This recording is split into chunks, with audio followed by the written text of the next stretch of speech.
চৌধুরী আমাদের বাংলাদেশের একজন এমন অভিনেতা, আমাদের সবার অহংকার, সবার গৌরব। আমরা স্বীকার করি। ওকে, তাহলে ওনার জন্য জোরে তালি।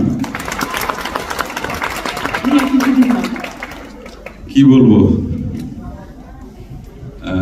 সুচিত্রা সেন, আমি কৃতজ্ঞতা জানাই যে এই নামটির সঙ্গে আমার সেই একই মাটিতে জন্ম, পাবনা শহর, বাংলাদেশ, এবং সেই সঙ্গে বাঙালি, এপার বাংলা ওপার বাংলা, এই নামটির সঙ্গে জড়িত সুচিত্রা সেন, সবার প্রিয় মহানায়িকা।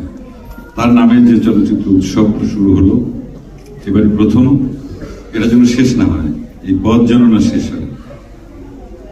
এবং যারা আয়োজক ছিলেন, নাম বলতে নিষেধ আছে, তারপরেও বলি, সাকিব ভাই, গোপালদা, আরো যারা সাথে ছিলেন, এবং পেছন থেকে যারা সাহায্য করেছেন, পৃষ্ঠপোষকতা করেছেন